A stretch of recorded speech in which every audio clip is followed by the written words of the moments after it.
"Pyotr Petrovitch," she cried, "protect me, you at least. Make this foolish woman understand that she can't behave like this to a lady in misfortune, that there is a law for such things. I'll go to the Governor-General himself. She shall answer for it. Remembering my father's hospitality, protect these orphans." "Allow me, madam. Allow me." Pyotr Petrovitch waved her off.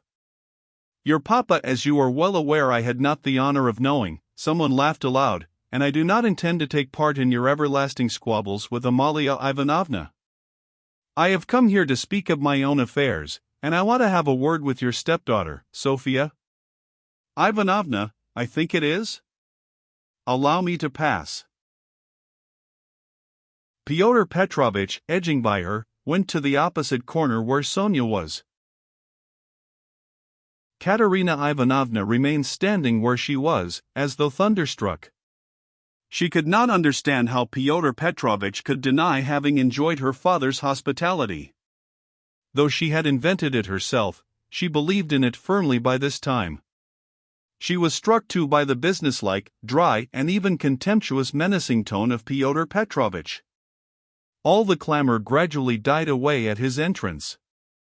Not only was this serious businessman strikingly incongruous with the rest of the party, but it was evident, too, that he had come upon some matter of consequence, that some exceptional cause must have brought him, and that therefore something was going to happen. Raskolnikov, standing beside Sonia, moved aside to let him pass. Pyotr Petrovitch did not seem to notice him. A minute later Lebeziatnikov, too, appeared in the doorway. He did not come in, but stood still, listening with marked interest, almost wonder, and seemed for a time perplexed. "Excuse me for possibly interrupting you, but it's a matter of some importance," Pyotr Petrovitch observed, addressing the company generally. "I am glad indeed to find other persons present. Amalia Ivanovna, I humbly beg you as mistress of the house to pay careful attention to what I have to say to Sofia Ivanovna. Sofia Ivanovna," he went on, addressing Sonia, who was very much surprised and already alarmed, "immediately after your visit I found that 100-ruble note was missing from my table, in the room of my friend Mr. Lebeziatnikov. If in any way whatever you know and will tell us where it is now, I assure you on my word of honor and call all present to witness that the matter shall end there. In the opposite case I shall be compelled to have recourse to very serious measures, and then, you must blame yourself." Complete silence reigned in the room. Even the crying children were still. Sonia stood deadly pale, staring at Luzin and unable to say a word. She seemed not to understand. Some seconds passed. "Well, how is it to be then?" asked Luzin, looking intently at her. "I don't know. I know nothing about it," Sonia articulated faintly at last.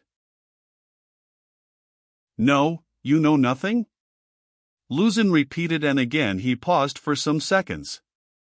"Think a moment, mademoiselle," he began severely, but still, as it were, admonishing her. "Reflect. I am prepared to give you time for consideration.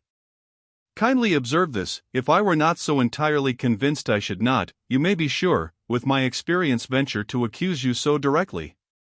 Seeing that for such direct accusation before witnesses, if false or even mistaken, I should myself in a certain sense be made responsible, I am aware of that. This morning I changed for my own purposes several 5% securities for the sum of approximately 3,000 rubles. The account is noted down in my pocketbook. On my return home I proceeded to count the money, as Mr. Lebeziatnikov will bear witness, and after counting 2,300 rubles I put the rest in my pocketbook in my coat pocket. About 500 rubles remained on the table, and among them 3 notes of 100 rubles each. At that moment you entered, at my invitation, and all the time you were present you were exceedingly embarrassed, so that 3 times you jumped up in the middle of the conversation and tried to make off. Mr. Lebeziatnikov can bear witness to this.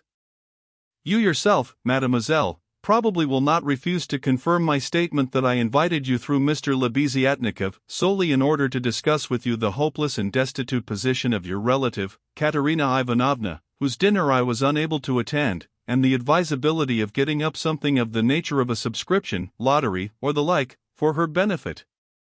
You thanked me and even shed tears. I describe all this as it took place, primarily to recall it to your mind and secondly to show you that not the slightest detail has escaped my recollection. Then I took a 10-ruble note from the table and handed it to you by way of first installment on my part for the benefit of your relative. Mr. Lebeziatnikov saw all this. Then I accompanied you to the door, you being still in the same state of embarrassment, after which, being left alone with Mr. Lebeziatnikov, I talked to him for 10 minutes, then Mr. Lebeziatnikov went out and I returned to the table with the money lying on it, intending to count it and to put it aside, as I proposed doing before. To my surprise, 100-ruble note had disappeared. Kindly consider the position. Mr. Lebeziatnikov I cannot suspect. I am ashamed to allude to such a supposition. I cannot have made a mistake in my reckoning, for the minute before your entrance I had finished my accounts and found the total correct. You will admit that recollecting your embarrassment, your eagerness to get away and the fact that you kept your hands for some time on the table, and taking into consideration your social position and the habits associated with it, I was, so to say, with horror and positively against my will, compelled to entertain a suspicion, a cruel, but justifiable suspicion. I will add further and repeat that in spite of my positive conviction, I realize that I run a certain risk in making this accusation, but as you see, I could not let it pass. I have taken action and I will tell you why, solely, madam, solely, owing to your black ingratitude. Why? I invite you for the benefit of your destitute relative, I present you with my donation of 10 rubles and you, on the spot, repay me for all that with such an action. It is too bad. You need a lesson. Reflect. Moreover, like a true friend I beg you, and you could have no better friend at this moment, think what you are doing, otherwise I shall be immovable. Well, what do you say? I have taken nothing, Sonia whispered in terror. You gave me 10 rubles, here it is, take it.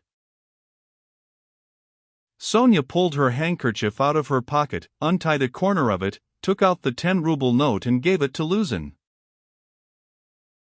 And the 100 rubles you do not confess to taking, he insisted reproachfully, not taking the note. Sonia looked about her. All were looking at her with such awful, stern, ironical, hostile eyes. She looked at Raskolnikov. He stood against the wall, with his arms crossed, looking at her with glowing eyes. Good God, broke from Sonia. Amalia Ivanovna, we shall have to send word to the police and therefore I humbly beg you meanwhile to send for the house porter, Luzin said softly and even kindly. Gott der Barmherzige. I knew she was the thief, cried Amalia Ivanovna, throwing up her hands. You knew it? Luzin caught her up. Then I suppose you had some reason before this for thinking so. I beg you, worthy Amalia Ivanovna, to remember your words which have been uttered before witnesses. There was a buzz of loud conversation on all sides. All were in movement. What? Cried Katerina Ivanovna, suddenly realizing the position, and she rushed at Luzin. What? You accuse her of stealing? Sonia? Ah, the wretches, the wretches! And running to Sonia she flung her wasted arms round her and held her as in a vice. Sonia! How dared you take 10 rubles from him? Foolish girl! Give it to me. Give me the 10 rubles at once, here. And snatching the note from Sonia, Katerina Ivanovna crumpled it up and flung it straight into Luzin's face. It hit him in the eye and fell on the ground.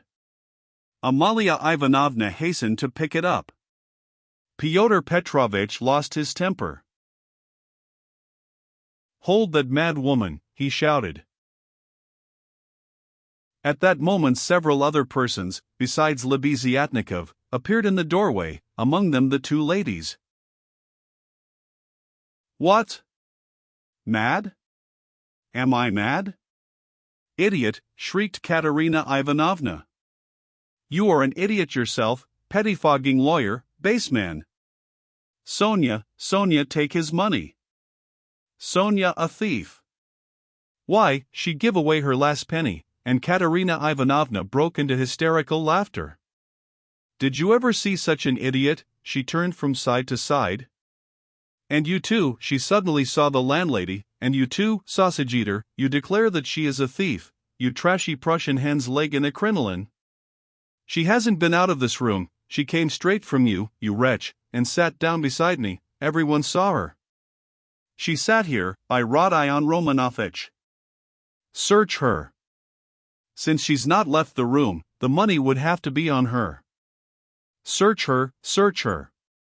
But if you don't find it, then excuse me, my dear fellow, you'll answer for it.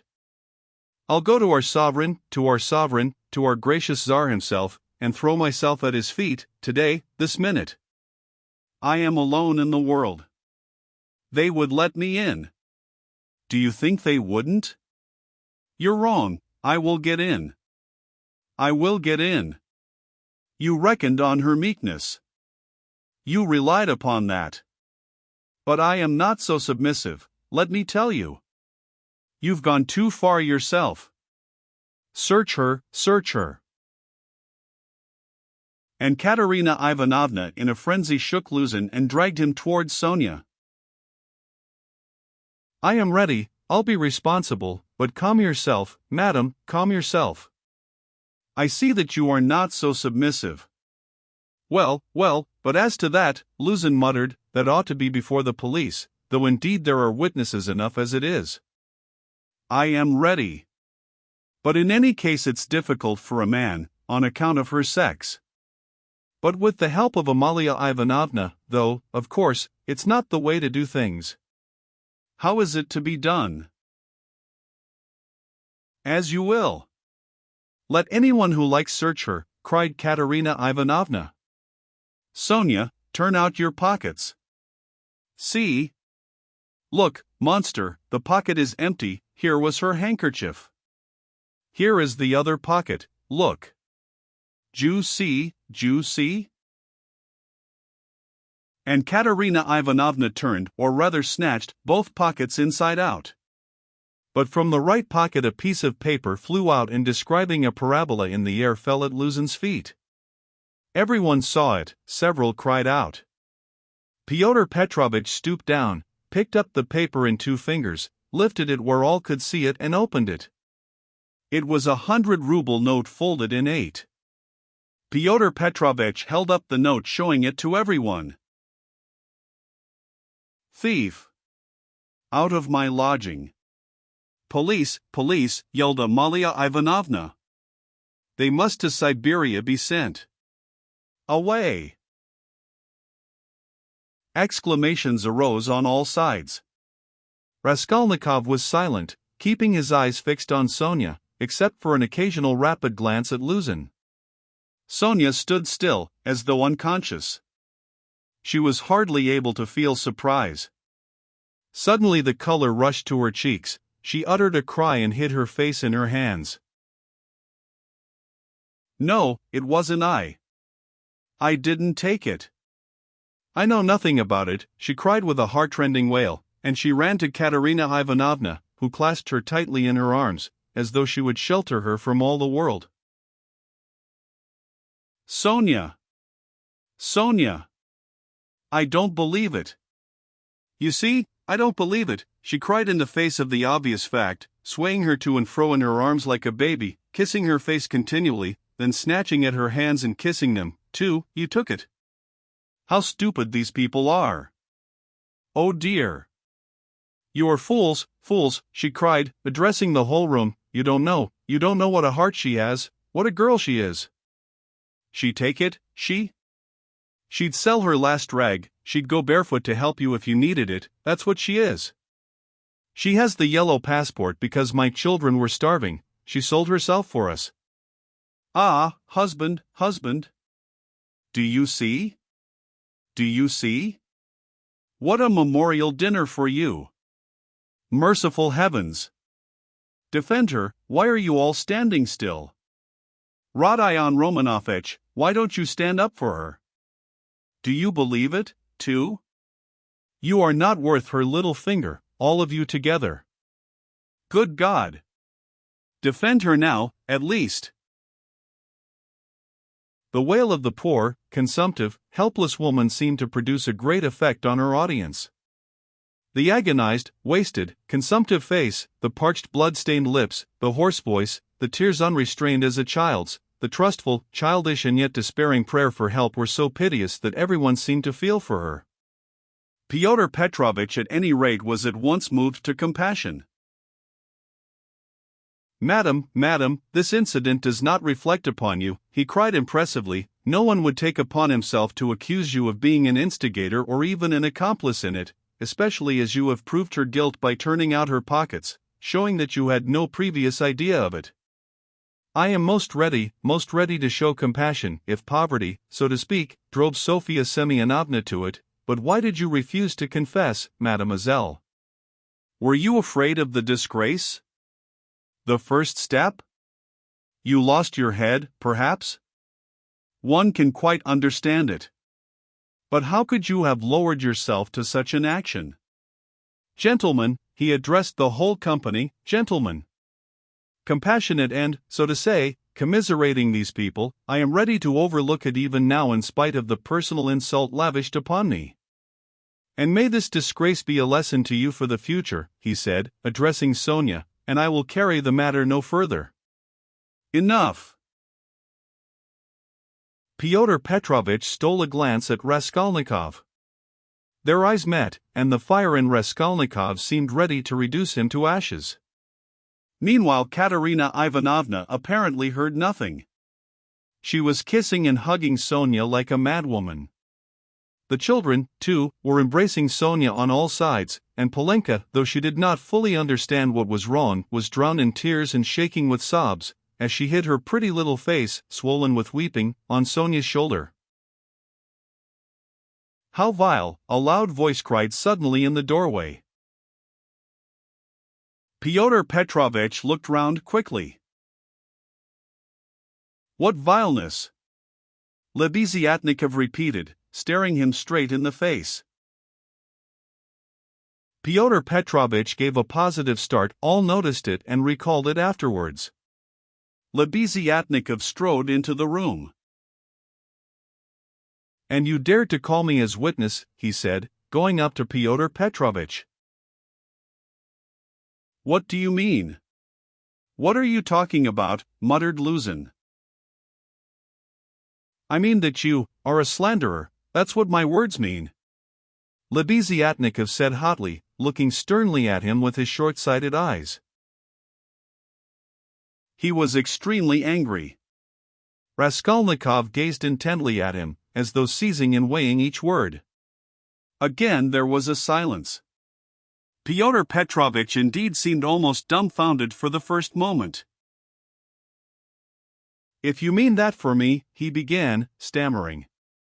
"But what's the matter with you? Are you out of your mind?" "I'm in my mind, but you are a scoundrel." "Ah, how vile! I have heard everything. I kept waiting on purpose to understand it, for I must own even now it is not quite logical. What you have done at all for I can't understand." "Why, what have I done then? Give over talking in your nonsensical riddles. Or maybe you are drunk." "You may be a drunkard, perhaps, vile man, but I am not. I never touch vodka, for it's against my convictions. Would you believe it, he himself, with his own hands gave Sofya Semyonovna that 100-ruble note. I saw it, I was a witness, I'll take my oath." "He did it, he," repeated Lebeziatnikov, addressing all. "Are you crazy, milksop?" squealed Luzin. "She is herself before you, she herself here declared just now before everyone that I gave her only 10 rubles. How could I have given it to her?" I saw it, Lebeziatnikov repeated, "and though it is against my principles, I am ready this very minute to take any oath you like before the court, for I saw how you slipped it in her pocket." Only like a fool I thought you did it out of kindness. When you were saying goodbye to her at the door, while you held her hand in one hand, with the other, the left, you slipped the note into her pocket.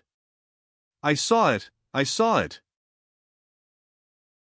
Luzin turned pale. What lies, he cried impudently. Why, how could you, standing by the window, see the note? You fancied it with your short-sighted eyes. You are raving. No, I didn't fancy it. And though I was standing some way off, I saw it all.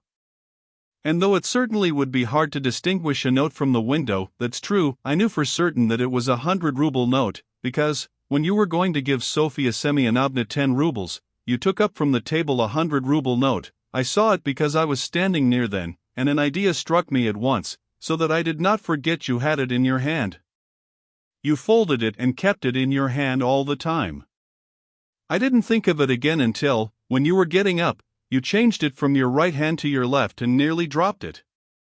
I noticed it because the same idea struck me again, that you meant to do her a kindness without my seeing. You can fancy how I watched you when I saw how you succeeded in slipping it into her pocket. I saw it, I'll take my oath.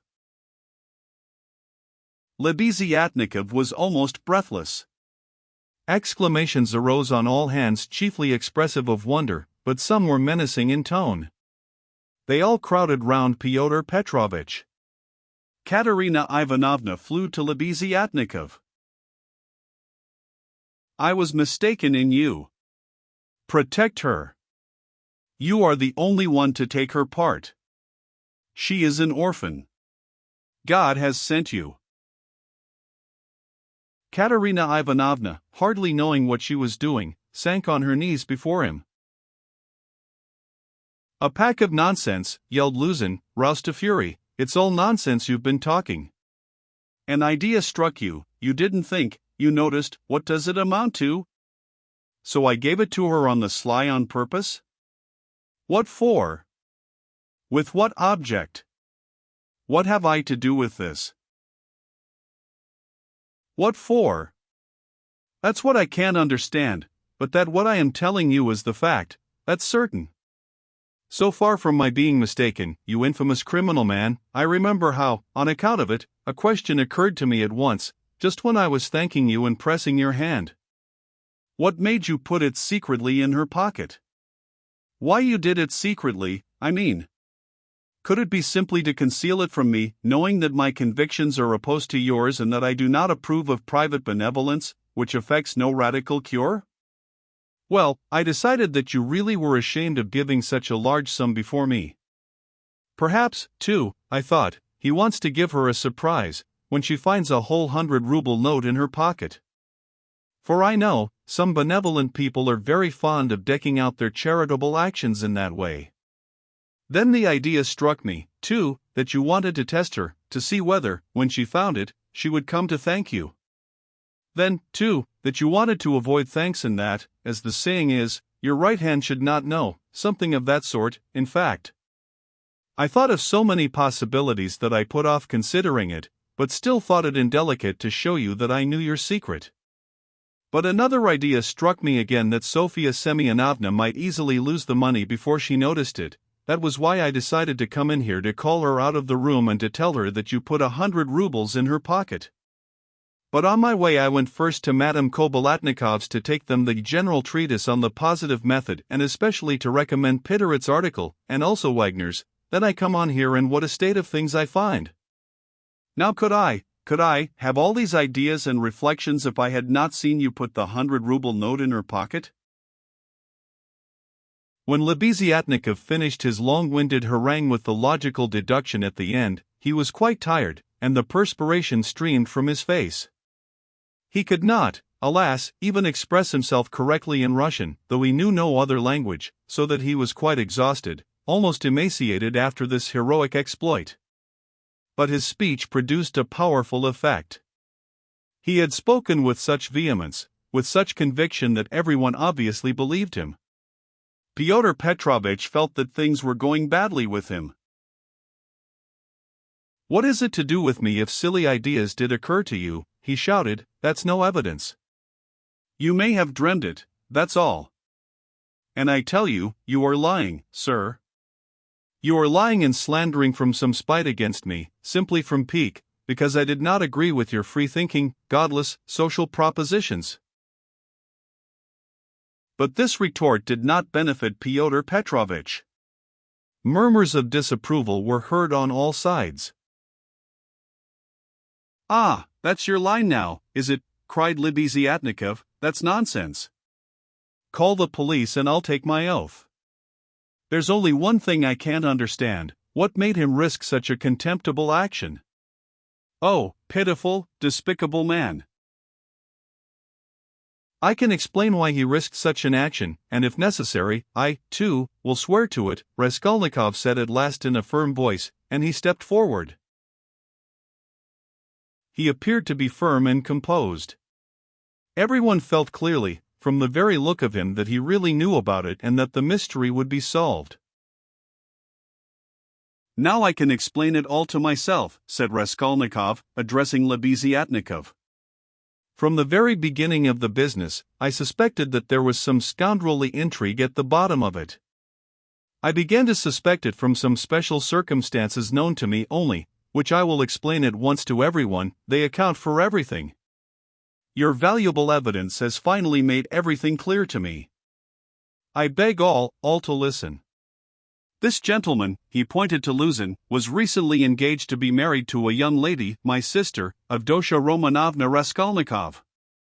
But coming to Petersburg he quarreled with me, the day before yesterday, at our first meeting, and I drove him out of my room. I have 2 witnesses to prove it. He is a very spiteful man. The day before yesterday I did not know that he was staying here, in your room, and that consequently on the very day we quarreled, the day before yesterday, he saw me give Katerina Ivanovna some money for the funeral, as a friend of the late Mr. Marmeladov. He at once wrote a note to my mother and informed her that I had given away all my money, not to Katerina Ivanovna but to Sofia Semyonovna, and referred in a most contemptible way to the character of Sofia Semyonovna, that is, hinted at the character of my attitude to Sofia Semyonovna. All this, you understand, was with the object of dividing me from my mother and sister, by insinuating that I was squandering on unworthy objects the money which they had sent me and which was all they had. Yesterday evening, before my mother and sister and in his presence, I declared that I had given the money to Katerina Ivanovna for the funeral and not to Sofia Semyonovna, and that I had no acquaintance with Sofia Semyonovna and had never seen her before, indeed. At the same time I added that he, Fyodor Petrovitch Luzin, with all his virtues, was not worth Sofia Semyonovna's little finger, though he spoke so ill of her. To his question, would I let Sofia Semyonovna sit down beside my sister, I answered that I had already done so that day. Irritated that my mother and sister were unwilling to quarrel with me at his insinuations, he gradually began being unpardonably rude to them. A final rupture took place and he was turned out of the house. All this happened yesterday evening. Now I beg your special attention. Consider, if he had now succeeded in proving that Sofia Semyonovna was a thief, he would have shown to my mother and sister that he was almost right in his suspicions, that he had reason to be angry at my putting my sister on a level with Sofia Semyonovna, that, in attacking me, he was protecting and preserving the honor of my sister, his betrothed. In fact, he might even, through all this, have been able to estrange me from my family, and no doubt he hoped to be restored to favor with them, to say nothing of revenging himself on me personally, for he has grounds for supposing that the honor and happiness of Sofia Semyonovna are very precious to me. That was what he was working for. That's how I understand it. That's the whole reason for it, and there can be no other. It was like this, or somewhat like this, that Raskolnikov wound up his speech, which was followed very attentively, though often interrupted by exclamations from his audience. But in spite of interruptions he spoke clearly, calmly, exactly, firmly. His decisive voice, his tone of conviction and his stern face made a great impression on everyone. Yes, that's it, Lebeziatnikov assented gleefully, that must be it, for he asked me, as soon as Sofia Semyonovna came into our room, whether you were here, whether I had seen you among Katerina Ivanovna's guests. He called me aside to the window and asked me in secret. It was essential for him that you should be here. That's it, that's it. Luzin smiled contemptuously and did not speak. But he was very pale. He seemed to be deliberating on some means of escape. Perhaps he would have been glad to give up everything and get away, but at the moment this was scarcely possible. It would have implied admitting the truth of the accusations brought against him. Moreover, the company, which had already been excited by drink, was now too much stirred to allow it. The commissariat clerk, though indeed he had not grasped the whole position, was shouting louder than anyone and was making some suggestions very unpleasant to Luzin. But not all those present were drunk. Lodgers came in from all the rooms. The three Poles were tremendously excited and were continually shouting at him, "The pan is a lajdak," and muttering threats in Polish. Sonia had been listening with strained attention, though she too seemed unable to grasp it all. She seemed as though she had just returned to consciousness. She did not take her eyes off Raskolnikov, feeling that all her safety lay in him. Katerina Ivanovna breathed hard and painfully and seemed fearfully exhausted. Amalia Ivanovna stood looking more stupid than anyone, with her mouth wide open, unable to make out what had happened. She only saw that Fyodor Petrovitch had somehow come to grief. Raskolnikov was attempting to speak again, but they did not let him. Everyone was crowding round Luzin with threats and shouts of abuse. But Fyodor Petrovitch was not intimidated. Seeing that his accusation of Sonia had completely failed, he had recourse to insolence.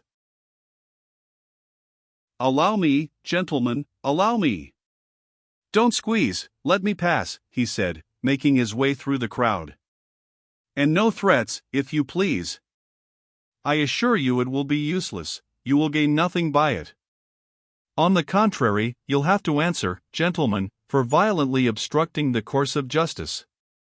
The thief has been more than unmasked, and I shall prosecute. Our judges are not so blind and not so drunk, and will not believe the testimony of two notorious infidels, agitators, and atheists, who accuse me from motives of personal revenge which they are foolish enough to admit. Yes, allow me to pass. Don't let me find a trace of you in my room. Kindly leave at once, and everything is at an end between us. When I think of the trouble I've been taking, the way I've been expounding, all this fortnight. I told you myself today that I was going, when you tried to keep me. Now I will simply add that you are a fool. I advise you to see a doctor for your brains and your short sight. Let me pass, gentlemen." He forced his way through. But the commissariat clerk was unwilling to let him off so easily. He picked up a glass from the table, brandished it in the air and flung it at Fyodor Petrovitch, but the glass flew straight at Amalia Ivanovna. She screamed, and the clerk, overbalancing, fell heavily under the table. Fyodor Petrovitch made his way to his room and half an hour later had left the house. Sonia, timid by nature, had felt before that day that she could be ill-treated more easily than anyone, and that she could be wronged with impunity. Yet till that moment she had fancied that she might escape misfortune by care, gentleness and submissiveness before everyone. Her disappointment was too great. She could, of course, bear with patience and almost without murmur anything, even this. But for the first minute she felt it too bitter. In spite of her triumph and her justification, when her first terror and stupefaction had passed and she could understand it all clearly, the feeling of her helplessness and of the wrong done to her made her heart throb with anguish and she was overcome with hysterical weeping. At last, unable to bear any more, she rushed out of the room and ran home, almost immediately after Luzin's departure. When amidst loud laughter the glass flew at Amalia Ivanovna, it was more than the landlady could endure. With a shriek she rushed like a fury at Katerina Ivanovna, considering her to blame for everything. "Out of my lodgings! At once! Quick march!" And with these words she began snatching up everything she could lay her hands on that belonged to Katerina Ivanovna, and throwing it on the floor. Katerina Ivanovna, pale, almost fainting, and gasping for breath, jumped up from the bed where she had sunk in exhaustion and darted at Amalia Ivanovna. But the battle was too unequal. The landlady waved her away like a feather. What? As though that godless calumny was not enough, this vile creature attacks me. What? On the day of my husband's funeral I am turned out of my lodging. After eating my bread and salt she turns me into the street, with my orphans. Where am I to go? Wailed the poor woman, sobbing and gasping. Good God, she cried with flashing eyes, is there no justice upon earth? Whom should you protect if not us orphans? We shall see. There is law and justice on earth, there is, I will find it. Wait a bit, godless creature. Polenka, stay with the children, I'll come back. Wait for me, if you have to wait in the street. We will see whether there is justice on earth. And throwing over her head that green shawl which Marmeladov had mentioned to Raskolnikov, Katerina Ivanovna squeezed her way through the disorderly and drunken crowd of lodgers who still filled the room, and, wailing and tearful, she ran into the street, with a vague intention of going at once somewhere to find justice. Polenka with the two little ones in her arms crouched, terrified, on the trunk in the corner of the room, where she waited trembling for her mother to come back. Amalia Ivanovna raged about the room, shrieking, lamenting and throwing everything she came across on the floor. The lodgers talked incoherently, some commented to the best of their ability on what had happened, others quarreled and swore at one another, while others struck up a song. Now it's time for me to go, thought Raskolnikov. Well, Sofia Semyonovna, we shall see what you'll say now. And he set off in the direction of Sonia's lodgings.